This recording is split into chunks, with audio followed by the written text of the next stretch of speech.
is up, my friends? It is Thursday, which means Inside Star Citizen is fresh on the computers. It's good to go, and I'm excited to watch this one. It's our introduction to medical gameplay, an actual introduction, which is confirmed to be committed for 3.15. So we'll be doing this stuff in about a month, but let's get a better idea of what it's going to be and then discuss, because this is going to be a big deal. Alpha 3.15 brings with it some of the biggest and most life-altering changes to hit the persistent universe since 3.0. As the core gameplay pillar introduces two new aspects essential to realizing the vision Chris Roberts once referred to as death of a spaceman.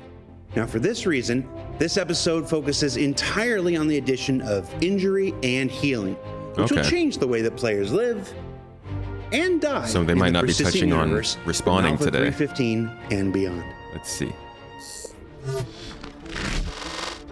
See how they handle this. Consequence to death. Do I want to just bleed out and die? There's supposed to be. Did you see the way that wire is like hanging from his arm and actually flapping around? Do I want to just bleed out and die? Good wire tech. There's supposed to be a fear of death itself. It's not just a case of how I'm going to be healing myself. It's a case of who's going to come and save me if I go down. Your good old Cutlass Red, that's who. Or the tomato pin. 3.15 is going to bring the next major step in realizing the vision that Chris Roberts had, and that is you are this lone explorer that is venturing forth into the unknown. The new mechanics and systems that we're introducing in 3.15 around healing and death of a spaceman introduces the risk part of that. Oh, that's happened to me. Get wrecked. Pretty much 99% of the times where you would have died in Star Citizen before. Said this before. Now you go into a down state.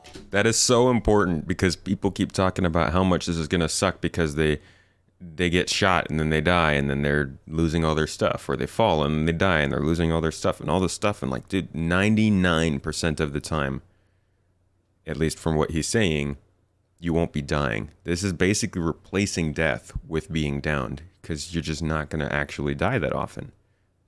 And it'll be interesting to see, though, what they allow you to have happen to you when you are downed. And a down state is a unconscious, incapacitated state that allows other players to come and rescue you. But when you do come back, you may come back with a very severe injury. So the injuries that you can come back with, you can range all the way from a traumatic head injury, a chest, severe chest injury or chest wound. You've got broken arms. Just people and limping everywhere. Most severe is broken legs. Each Your legs injury, are important. Per body part comes with different symptoms, and as you accrue more severe injuries, your symptoms increase. The severity of the symptoms increase. With the head, it's mostly visual effects. So it does not look good. Take injuries, your eyes sort of get vaguely detached from your retinas and whatnot. You get breadcrumbs in your eyes. What you can see starts to become impeded. And we actually call this blood wait a second. And whatnot. And you guys see the effects on the player status system down there? Get vaguely detached from your retinas and whatnot. And what you can see starts to become impeded. And we actually call this blood vision, and it's actually not what you'd expect. Actual damage to the armor, or if that's still player related. The delamination or the separation of your cornea on your eye. Wouldn't make sense if it was player related. Also, force reactions, that comes into play. So the more severe your head injury, the more you react to those. So to start off with, it's the same as usual, standard functionality. But when you have the most severe injury, a strong breeze is going to knock you over. That sucks. And then also we have the chest. So that was a strong breeze. You have reduced stamina, so you can't run as fast, or for as long, rather. The main progression of the chest is that you start to suffer in terms of your overall general health. And also at the top end as well, you're in kind of like a weakened state. You trigger a hurt locomotion, so you can't really, you're not as flexible and mobile as you previously were. And where the arms starts to go is that you start to have increased weapon sway. You can't carry as heavy objects. And on the most severe arm injuries, you actually have broken arms. That prevents you from climbing ladders, it prevents you from carrying heavy objects. So you might bend over, pick up a two-handed box, Like, and then drop it. oh, that's right. This arm's broken. Whoops. And when we have broken arms, essentially we allow the player to do what we call one-shot actions. So, for example, pull the trigger on their gun. So you can fire your weapon, but after that you're going to be forced to drop into low carry. And then moving on to legs. Obviously, if you've got a broken leg, that doesn't really help you with traversal. And when you get to that severe state, we put you into prone lock, so you have to crawl everywhere. It's going to be a severe state, and it's not going to be something Doesn't that look very is injured. going to want to happen at the bottom of a cave. Just look like you're playing So if Salamander you do Simulator. receive an injury out and about, what can you do? How can you help yourself? Obviously, you can have medical pens. So medical pens are what you're using right now. They heal your health, and they still remain to heal your health. Oh, did they redo the model a little bit? I saw an actual They won't syringe heal on it there. as much as previously, where it was just a one-shot, heal all, reset back to full health, you're pristine. They just bring back your health back to where it can be, depending on what injury you've received. The other thing that you can do, depending on the injury, is you can take one of 5 drugs that we're introducing into the patch.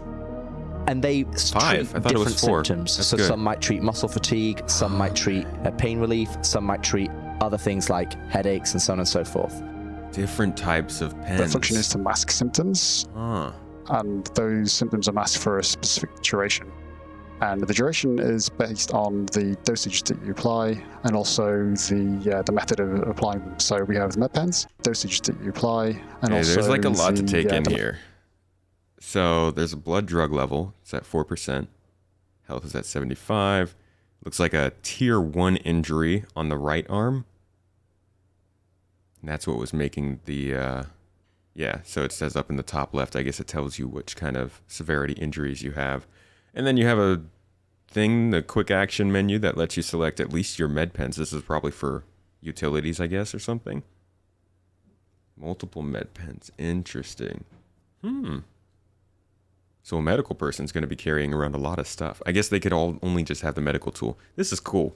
method I of like this. applying them. So we have the med pens, we've got the med gun, the multi-tool New animation attachment. definitely for And then that. we've also got the You got the apply, actual and syringe also part of it now, the, which I the don't think method of we had applying on the them. So old we have model. med pens. Pops out, right? You press the button once, it pops out. We've Stab it got into your arm. Press the button again the med to gun. inject it. The multi-tool attachment. And then we've also got the med beds.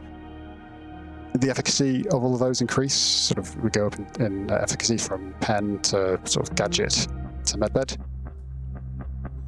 When you He's give had yourself injuries. any sort of drug, so that's healing or masking symptoms. Oh, no, it he's got increases your blood drugs. drug level. It's also alcohol, so that ups your drug level as well. You're gonna As be your okay, drug level buddy. increases, you'll start to reach thresholds where you start to see visual effects, so blurry vision. We're That's gonna your- see like 20 of this just walking through the streets of every landing zone for the next 2 months. Level as well. And as your blood drug level increases, you'll start to reach thresholds where you start to see visual effects, so blurry vision, muffled audio, that kind of thing. And then as you progress through that further, you'll start to enter drunk locomotion mode, and that's, as you might imagine, staggering around, It's a new looking song. rather drunk. Squadron 42 song? If you reach 100% on your BDL bar, that results in you entering an overdose state. Now, sound good? this is similar to an incapacitated state in that you can't move, you're in ragdoll, you're seeing the screen fade in and out. But the main difference is that your blood drug level does decay. So as long as you don't suffer damage enough to send you into an incapacitated state, and then eventually This is like the Sea of Thieves intoxication thing, but like brought up 4 times. People are gonna be high and drunk all the time. I mean, I guess you're just gonna become a shipment company shipping out drugs because this is gonna work well for you. Death. People are gonna love this. you will come out of the overdose state automatically. So this is what leads to the next stage of relief. How do I cure the symptoms or injuries that I've received? You can only cure those injuries based on going to a medical facility or a medical bed.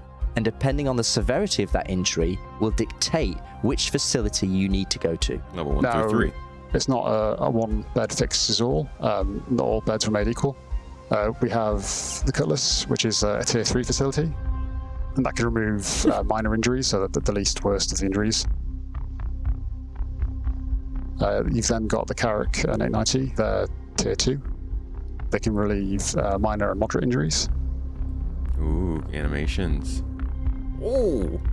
Oh. We'll also have rest stops. They'll have clinics within them, and they'll also be able to, they're a tier 2 facility, so they'll be able to heal moderate and minor injuries. And then the creme de la creme, which is tier 1, you'll find those in hospitals, and those can remove any injuries.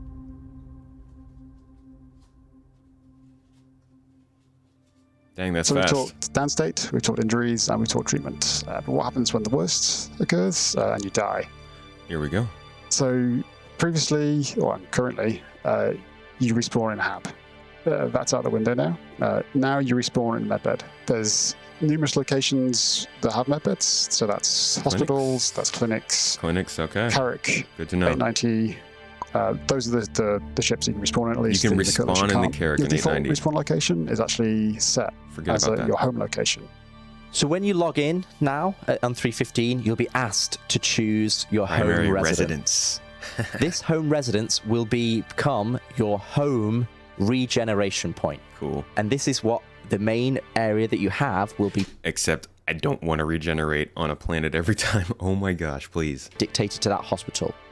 If a landing zone has a hospital associated with it, then that hospital will become your main regeneration point. If you choose a landing zone that doesn't have a hospital associated with it right now for 315, but will do in the future, it will associate the nearest hospital to that landing zone. And you will be given that information before you log in, and you have to confirm that.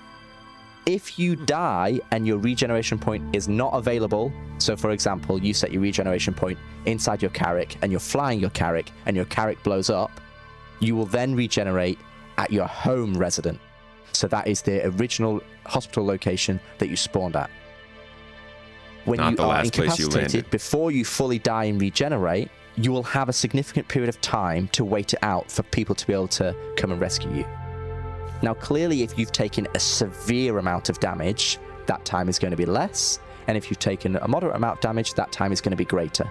But we're talking, in the half an hour, 2-hour range where, there should be plenty of time for somebody to come and rescue you.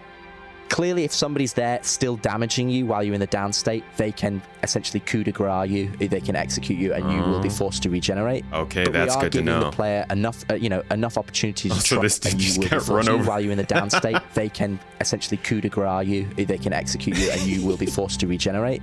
But we are giving the player enough opportunities to try and wait it out. If players don't want to wait it out, and that is their choice, then they can choose to regenerate immediately. And the one thing that we do want to call out is if you do regenerate, then you will leave behind all of your items and gear that's on you right now. But we can talk about that next week.